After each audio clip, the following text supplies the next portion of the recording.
ನಮಸ್ತೆ. ಈಗ ಜನವರಿಯಿಂದ ನಾನು ಡಿಸೆಂಬರ್ವರೆಗೂ ಒಂದು ಸ್ವಾರಸ್ಯಕರವಾಗಿರ್ತಕ್ಕಂಥ ಒಂದು ವ್ಯಕ್ತಿತ್ವನ ಅದರ ಮೇಲೆ ನಾನು ನಿಮಗೆ ಯಾವ ಥರ ಇರ್ತಾರೆ, ಆ ಗುಣಗಳು ಹೇಗಿರ್ತವೆ, ಆ ತಿಂಗಳಲ್ಲಿ ಹುಟ್ಟಿರೋರ್ದು ಸ್ವಭಾವ ಹೇಗಿರುತ್ತೆ ಅನ್ನೋದನ್ನು ತಿಳ್ಕೊಳ್ಳೋದು ಹೇಗಪ್ಪ ಅಂತಂದರೆ, ತುಂಬ ಜನ ಹೇಳ್ತಾರೆ ಜನವರಿಲಿ ಹುಟ್ಟಿರೋರು ಹಾಗಿರ್ತಾರೆ, ಫೆಬ್ರವರಿಲಿ ಹುಟ್ಟಿರೋರು ಹೀಗಿರ್ತಾರೆ ಅಂತ. ಇಲ್ಲಿ ಒಂದು ಸ್ವಾರಸ್ಯಕರವಾಗಿ ಇರ್ತಕ್ಕಂಥ ಒಂದು ಇದನ್ನು ನಾನು ನಿಮ್ಮ ಜೊತೆ ಹಂಚ್ಕೋಬೇಕು ಅಂತ ಇದ್ದೀನಿ.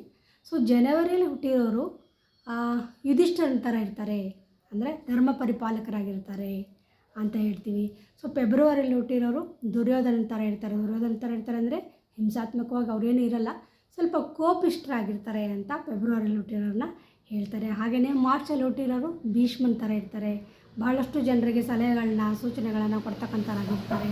ಹಾಗೆಯೇ ಏಪ್ರಿಲಲ್ಲಿ ಹುಟ್ಟಿರೋರು ಸಹದೇವನ ಥರ ಇರ್ತಾರೆ, ಒಂಥರ ದೊಡ್ಡ ಗುಣ, ಎಲ್ಲದಕ್ಕೂ ಬಿಟ್ಕೊಡೋ ಅಂಥ ಗುಣನೇ ಅವ್ರಿಗೆ ಇರುತ್ತೆ ಅಂತ ಹೇಳ್ತೀವಿ. ಮೇನಲ್ಲಿ ಹುಟ್ಟಿರೋರು ಅಶ್ವತ್ಥಾಮನ ಥರ ಇರ್ತಾರೆ, ಬೇಗ ಮೋಸ ಹೋಗಿಬಿಡ್ತಾರೆ.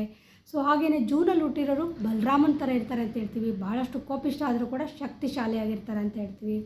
ಜುಲೈಲಿ ಹುಟ್ಟಿರೋರು ದ್ರೋಣಾಚಾರ್ಯರ ಥರ ಇರ್ತಾರೆ, ಅಂದರೆ ಎಲ್ಲದಕ್ಕೂ ಅವರು ಅನುಕೂಲ ಮಾಡಿಕೊಡೋದು, ಎಲ್ಲರಿಗೂ ಒಳ್ಳೆಯದಾಗಲಿ ಅನ್ನೋದು ಆ ಥರದಲ್ಲೇ ಅವ್ರು ಇರ್ತಾರೆ ಅಂತ ಹೇಳ್ತೀವಿ. ಹಾಗೆಯೇ ಆಗಸ್ಟಲ್ಲಿ ಹುಟ್ಟಿರೋರು ಅರ್ಜುನನ ಥರ ಇರ್ತಾರೆ. ಸೊ ಸೆಪ್ಟೆಂಬರಲ್ಲಿ ಹುಟ್ಟಿರೋರು ಕೃಷ್ಣನ ಥರ ಇರ್ತಾರೆ ಅಂತ ಹೇಳ್ತೀವಿ. ಹಾಗೆಯೇ ಅಕ್ಟೋಬರಲ್ಲಿ ಹುಟ್ಟಿರೋರು ಭೀಮನ ಥರ ಇರ್ತಾರೆ, ಭೀಮನ ಥರ ಬಲಭೀಮರ ಥರನೇ ಅವ್ರು ಇರ್ತಾರೆ ಅಂತ ಹೇಳ್ತೀವಿ.